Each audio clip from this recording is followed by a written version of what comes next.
Donc, ce soir, on va continuer à parler sur la question du déluge de Noé, ce grand jugement qui est décrit dans le livre de la Genèse. Puis en particulier, on se concentre en ce moment sur 12 raisons pour croire que le déluge décrit dans ce livre est un déluge qui est universel. C'est un jugement qui a affecté toute la planète Terre. On a vu comme introduction la dernière fois qu'il y a 3 positions qui sont acceptées par les chrétiens concernant ce déluge. Et les 3 positions ne peuvent pas être vraies. C'est tout simplement impossible. Mais les chrétiens souvent vont prendre, puis là je dis chrétiens des fois un peu large, aussi vont prendre une de ces 3 positions-là. La première position qu'on a vue, c'est qu'il y en a qui disent qu'il n'y en a pas eu de déluge.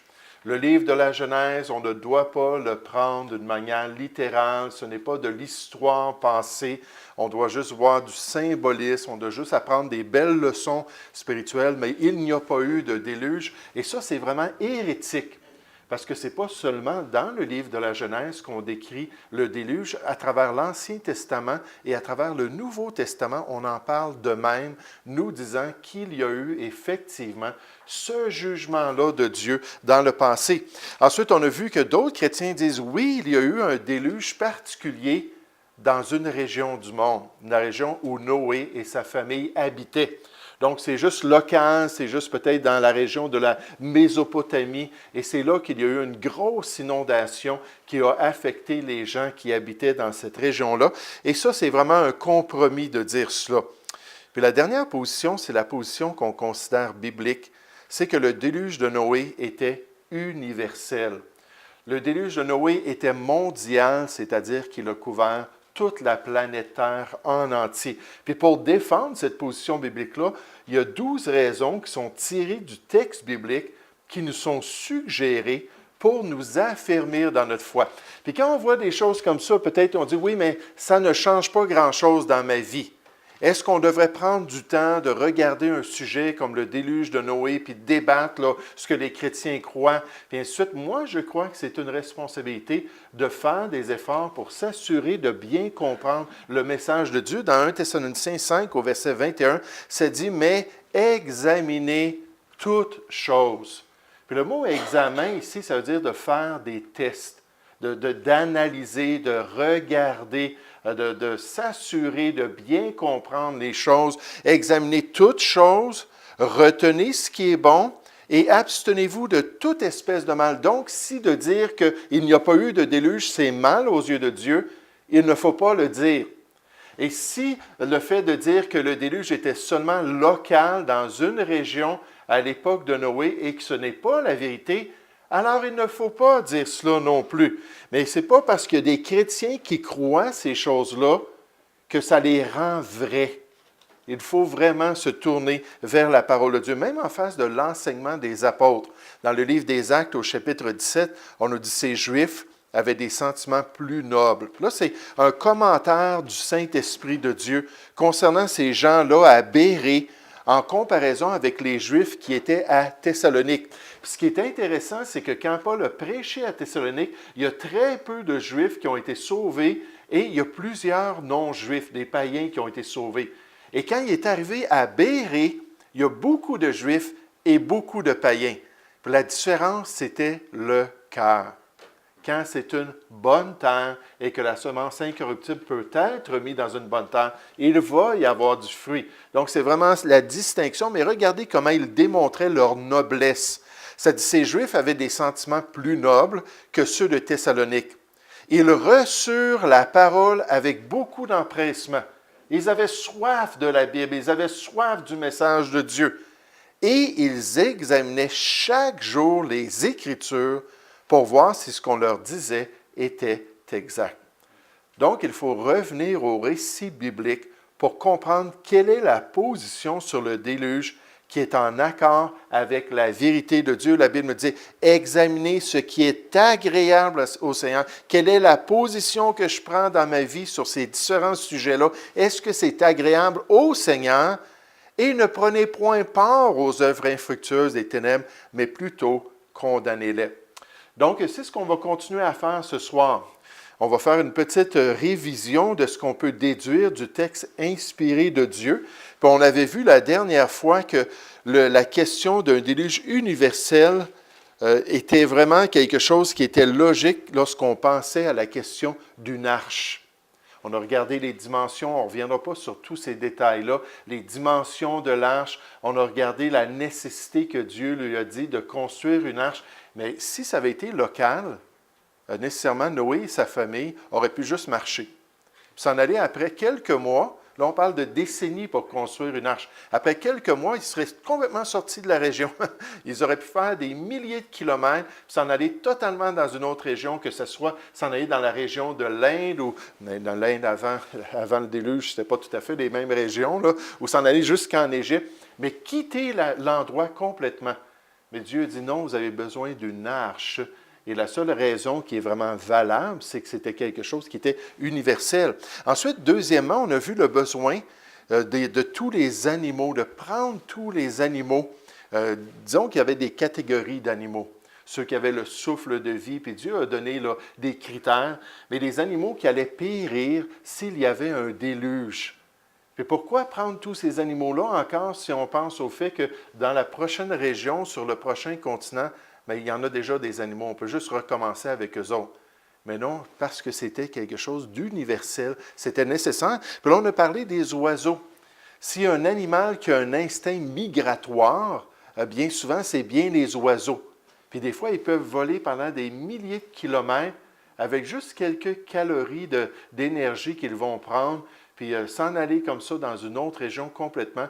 Mais Dieu a dit, tu vas prendre les oiseaux avec toi dans l'arche. Et j'aime tellement ça, il spécifie, et même les petits oiseaux. Hein, peut-être les oiseaux-mouches, Dieu visait ces petites créatures-là et dit, tu vas les faire rentrer avec toi dans l'arche, encore une fois, parce que c'était quelque chose d'universel. Quatrièmement, la quatrième raison qu'on voit que c'était un déluge universel, c'est que Dieu disait qu'il voulait juger tous les hommes sur la terre. Tous les hommes, c'est-à-dire à part Noé, son épouse, ses enfants et leurs épouses. Donc, il voulait juger le restant de l'humanité. Mais quelqu'un, à cette époque-là, aurait pu habiter dans une autre région du monde.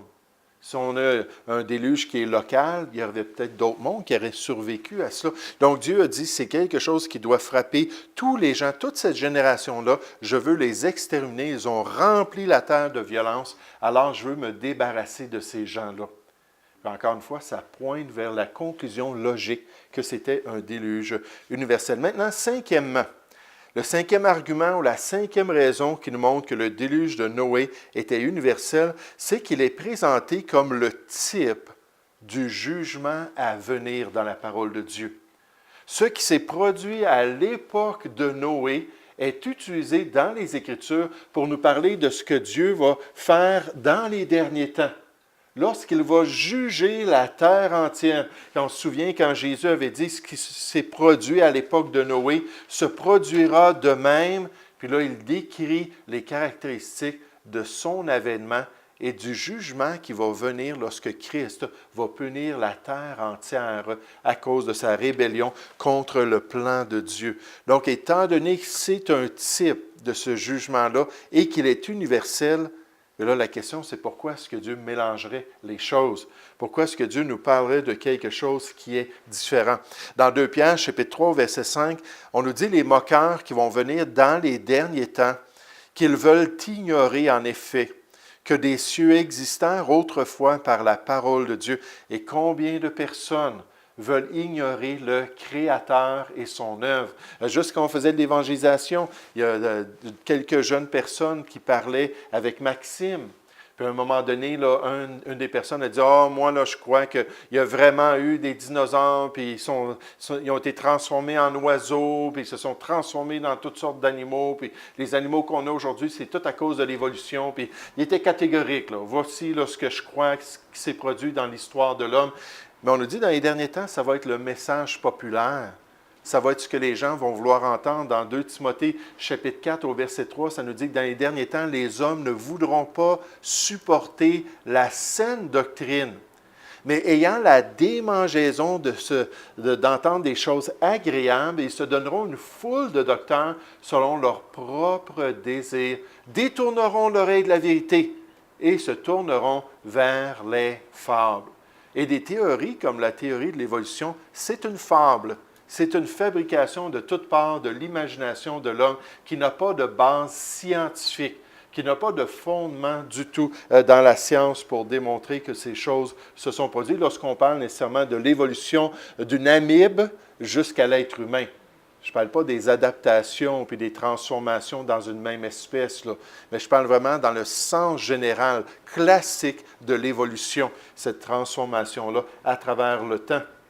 Mais donc, on nous dit, ils veulent ignorer en effet que des cieux existèrent autrefois par la parole de Dieu, ainsi qu'une terre tirée de l'eau. Puis on sait que Dieu a créé l'eau, puis ensuite il a créé le sec. Donc, une terre tirée de l'eau et formée au moyen de l'eau. On n'a pas ces détails-là, on ne comprend pas exactement ce que ça veut dire.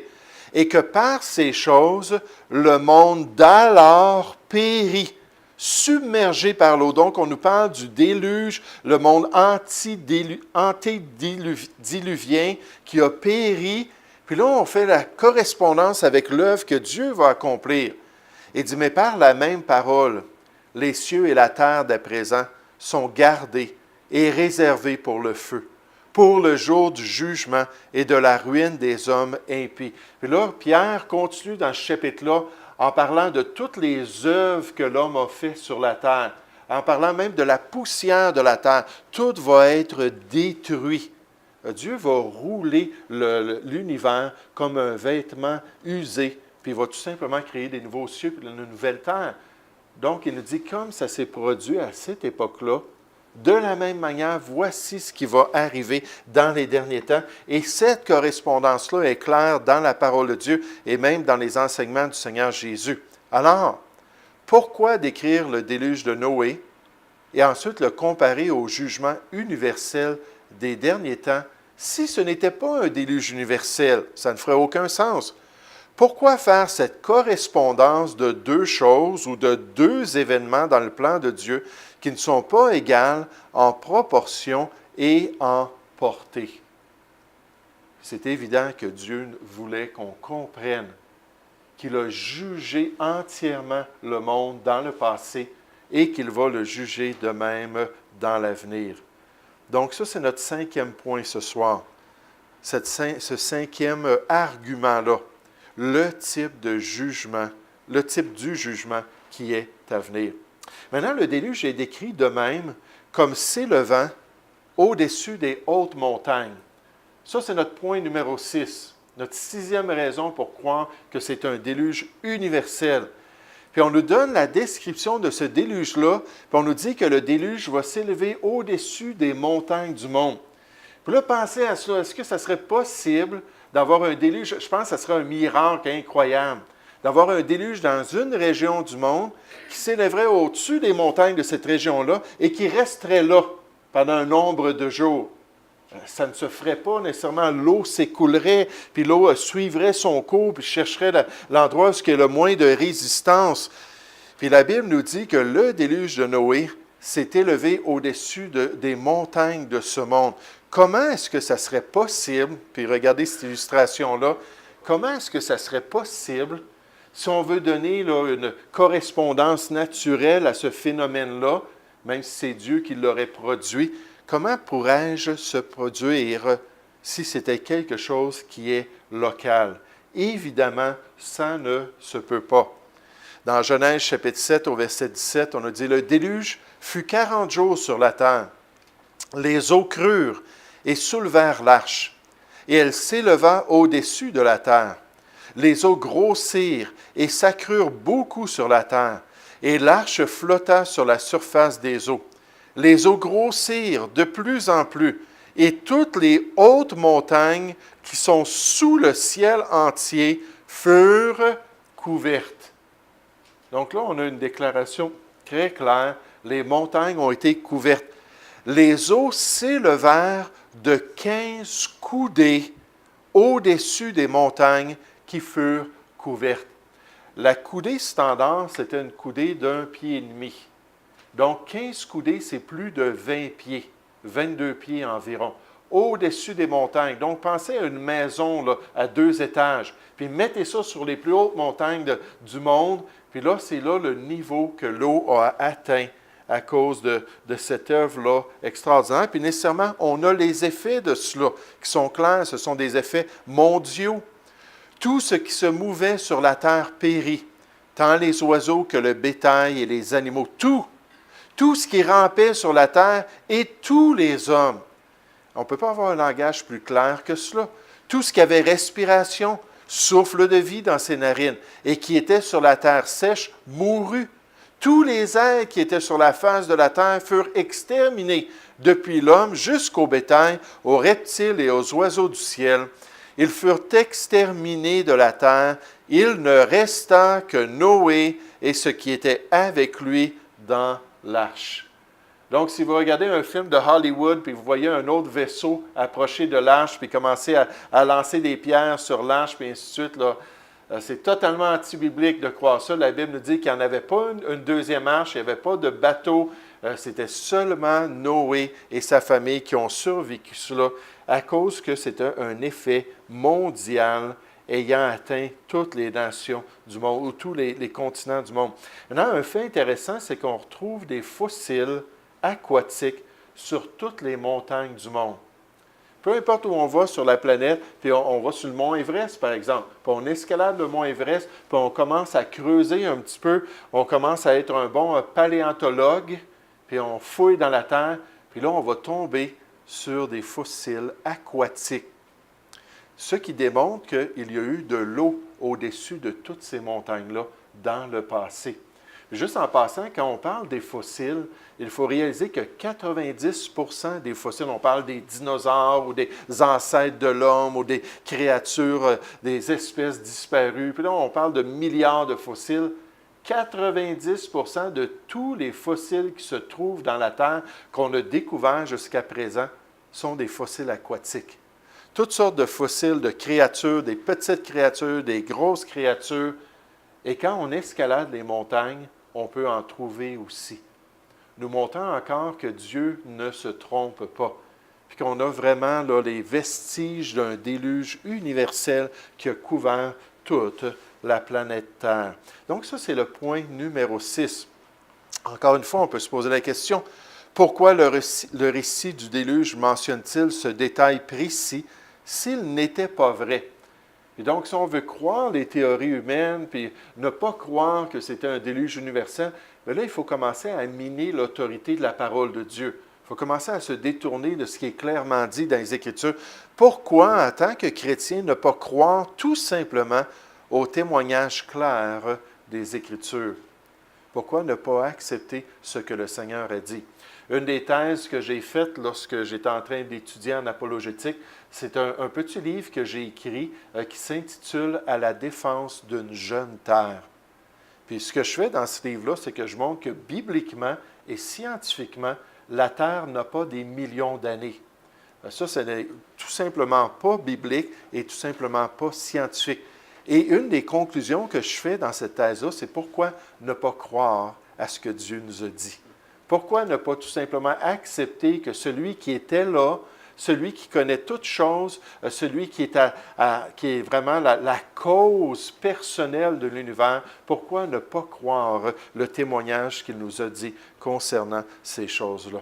Maintenant, septièmement, quand on considère que le déluge était universel, un des arguments, c'est la durée du déluge. La durée du déluge de Noé. Il faut comprendre que le déluge a duré 1 année et 10 jours. Là, je parle de quand l'eau a commencé à se manifester, puis quand finalement l'eau était partie et tout était sec. En tout, ça a duré 1 année et 10 jours. Si c'était quelque chose de local, pourquoi avoir un si grand déluge que cela? Quel déluge local dure si longtemps? Puis je vais vous donner un exemple d'un des plus grands déluges qu'il y a eu au Canada. Puis vous le connaissez très bien. Mais quand on pense à ce déluge-là, on ne pense pas à des mois, là. des mois de pluie, puis ainsi de suite. Pas du tout. Pourquoi est-ce que Dieu a fait pleuvoir 40 jours de temps pour détruire une seule région de la planète Terre? Puis là, ça, quand je mentionne ça, je ne parle pas des écluses des cieux qui se sont ouvertes d'une manière spéciale, des surnaturels, des sources de l'abîme qui sont ressorties de la terre. La Bible nous a dit que l'eau a grossi sur la terre pendant 150 jours, pendant des mois. Ça a tout simplement continué à sortir en plus de la pluie de 40 jours. Pourquoi faire un déluge comme cela lorsque c'est quelque chose qui est local? Sinon, pour nous montrer, ben non, c'est évident, c'était quelque chose qui était pour toute la planète Terre, c'était universel. Le 19 juillet 1996, il y a eu des pluies torrentielles dans la région du Saguenay. Puis certainement, certains d'entre vous avaient déjà regardé des vidéos, peut-être des clips, où vous avez lu sur la catastrophe du déluge du Saguenay. Des villes comme Chicoutimi qu'on voit ici ont été inondées pendant ces 2 jours-là de pluie, le 19 et le 20 juillet 1996. On nous dit qu'il y a tombé de l'eau pendant ces 2 jours-là qui est équivalent à l'eau qui coule dans les chutes Niagara pendant 1 mois de temps. Puis les chutes Niagara, là, c'est un débit d'eau extraordinaire. 1 mois de temps de débit d'eau, c'est qu'est-ce qui s'est produit dans ces 2 jours-là. Puis ça a été dévastateur pour la région. Ça a détruit des usines, ça a détruit des églises, ça a détruit l'infrastructure de la région. Tout a été ravagé. Ça a été toute une grande reconstruction qui a été faite. Mais j'aimerais juste vous faire remarquer que ce déluge-là du Saguenay a duré 2 jours. 2 jours de pluie torrentielle sans cesse qui ont fait tous ces ravages-là dans cette région-là. Puis plusieurs villes, la ville nécessairement de Jonquière a été affectée, puis il y a toutes sortes de villes qui ont été affectées. Mais dans les Écritures, on nous parle d'une durée beaucoup plus grande que cela, pour pouvoir affecter plus que juste une région du monde. Dans Genèse chapitre 7, au verset 11, on nous dit « L'an 600 de la vie de Noé, le second mois, le 17e jour du mois, en ce jour-là, toutes les sources du grand abîme jaillirent et les écluses des cieux s'ouvrirent. » Donc, souvenez-vous, l'an 600, second mois, 17e jour. Maintenant, quand ça a été tout terminé, et c'était le temps de sortir de l'arche, et la terre était sec, on nous dit, l'an 601, le second mois et le 27e jour du mois, la terre fut sèche. Ça, c'est 1 an et 10 jours que le déluge a resté sur la terre jusqu'à temps que Dieu assèche toutes ces choses-là. Mais pourquoi une telle durée si on voulait juste frapper un petit endroit du monde? C'est comme quelqu'un qui veut tuer une mouche puis qui sort sa carabine 12. Puis il regarde la mouche, puis bang! Là, il fait un gros trou dans le mur, mais la mouche est morte. En anglais, on appelle ça overkill. C'est comme exagéré. Mais en fait, c'est clair, encore une fois, que Dieu est en train de nous dire, écoutez, j'avais besoin des écluses des cieux, j'avais besoin des sources de l'abîme, j'avais besoin de toute cette pluie-là, puis j'ai fait transformer la terre pendant 150 jours, puis ça a duré 1 an et 10 jours. Pourquoi? Parce que c'était quelque chose qui était universel, qui allait affecter toute la terre. La dernière raison pour ce soir, puis on terminera avec les 4 autres raisons, Dieu voulant, la semaine prochaine. Mais la 8e raison, c'est que Dieu est menteur si le déluge est local. Dieu est menteur si le déluge est local. On a déjà vu la dernière fois que si le déluge ne s'est pas produit, alors le Seigneur Jésus a rendu un faux témoignage historique. Il n'est pas intègre, il ne peut pas être l'agneau de Dieu sans défaut et sans tache, et nous ne sommes pas sauvés si c'est le cas. Donc, l'option qu'il n'y a pas eu de déluge, là, on enlève ça dans notre vocabulaire, d'accord, en tant que chrétien. Ça attaque toute notre foi. Mais deuxièmement, si c'est un déluge local, alors Dieu a fait une promesse à Noé et à ses descendants qui n'était pas vraie. Il les a regardés après tous ces événements-là, puis il a dit, écoutez, je veux juste vous dire, je fais une alliance avec vous, il n'y en aura plus de déluge qui va détruire la terre comme ça. Si c'est un déluge local, il y en a eu des milliers. Il y a des millions de personnes à travers l'histoire qui sont décédées dans des déluges locaux. Alors Dieu serait tout simplement un menteur de nous dire cela. Dans Genèse chapitre 8 au verset 20, il dit « Noé bâtit un autel à l'Éternel. Il prit de toutes les bêtes pures et de tous les oiseaux purs. Il offrit des holocaustes sur l'autel.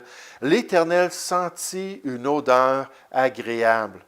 Et l'Éternel dit en son cœur, « Je ne maudirai plus la terre à cause de l'homme, parce que les pensées du cœur de l'homme sont mauvaises dès sa jeunesse, et je ne frapperai plus tout ce qui est vivant comme je l'ai fait. » Dieu a reçu cette adoration-là de la famille de Noé. Puis ça lui a plu. Puis il a décidé qu'à l'avenir, il n'agirait plus comme il le fait. Là, on parle de par l'eau, là. La terre est réservée pour le feu. Puis Dieu va régler le sort des impies un jour. Mais il a dit, ça ne se reproduira plus comme cela.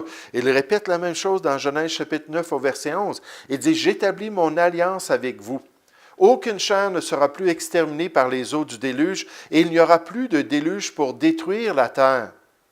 Et Dieu dit, c'est ici le signe de l'alliance que j'établis entre moi et vous, et tous les êtres vivants qui sont avec vous. Pour les générations à toujours, j'ai placé mon arc. Là, on parle ici d'un arc-en-ciel. J'ai placé mon arc dans la nue, et il servira de signe d'alliance entre moi et la terre. Je ne détruirai plus la terre par les eaux, comme je l'ai fait. Voici, c'est garanti, c'est mon alliance que moi je prends envers l'être humain et envers la création. Puis à chaque année, on peut voir des arcs-en-ciel puis nous rappeler de cette promesse-là qui nous vient de Dieu, que Dieu va garder sa parole. Mais encore, la question, c'est pourquoi faire une telle promesse à l'homme? Si ce n'était pas vrai, si Dieu, voyant l'avenir, savait qu'il y aurait des inondations à travers le monde. Et pourquoi faire une alliance que Dieu n'allait certainement pas honorer? Et nécessairement, ça ne fait aucun sens. S'il y a eu un déluge local en Mésopotamie qui a détruit les habitants qui habitaient dans cette région-là, et Dieu a fait cette promesse-là, alors on ne peut pas faire confiance à Dieu. Qu'elle nous dit que son commandement, c'est la vie éternelle, que si on écoute sa parole et on croit dans son Fils, on possède la vie éternelle. C'est ça la nouvelle alliance, bien, tu n'as pas gardé ton ancienne alliance. Pourquoi est-ce que je te ferai confiance? Nécessairement, ce n'est pas du tout ce que la parole de Dieu nous enseigne. Et la seule interprétation qui est valable et qui honore Dieu, c'est de dire, oui, c'est quelque chose qui est universel. C'était un déluge mondial. Donc, la semaine prochaine, on va regarder les raisons 9 à 12. 4 autres raisons pour nous aider à avoir confiance dans le message de la parole de Dieu et nous aider aussi à avoir des convictions qui honorent le Seigneur. Et ça prend de l'effort et ça prend de la discipline quand on regarde des sujets puis qu'on comprend que les chrétiens ne sont pas tous d'accord sur ces sujets-là. Il faut vraiment faire nos devoirs pour pouvoir s'assurer de bien comprendre la volonté de Dieu.